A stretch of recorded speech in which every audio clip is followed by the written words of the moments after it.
This is verse 42 of the 12th chapter, the Gospel of John. We are dealing with John's discussion of the fact that there are those who have seen these miracles performed by Jesus, and yet in spite of the overwhelming evidence that attests to the claims he made of himself, were nevertheless not believing.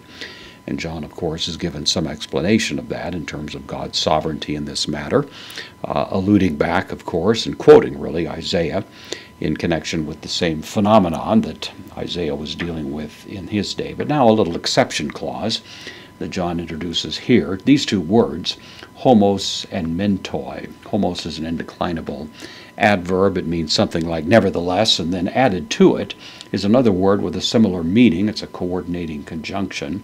So taken together, it's kind of a strong way of expressing nevertheless, or in spite of all this that I've just been saying.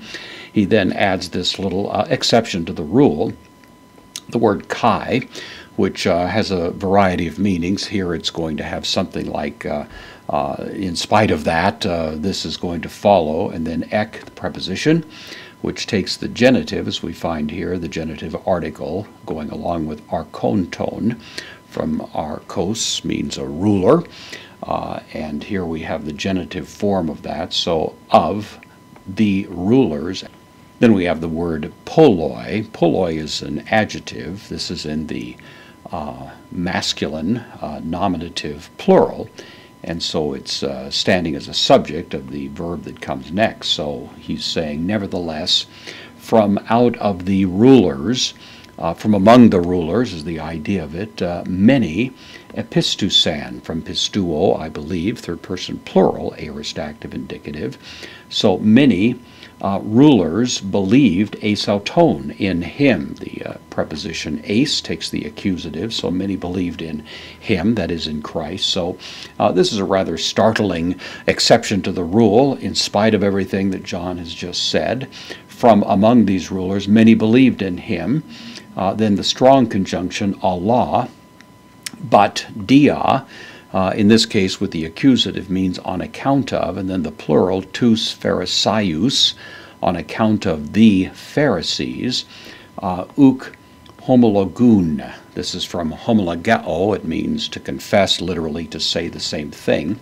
This is the third person plural, imperfect active indicative. So on account of the Pharisees, many were not confessing, that is, were not acknowledging publicly that they in fact believed in Christ, in order that, of course this is a conjunction that will ordinarily lead to the subjunctive mood, which we find down here.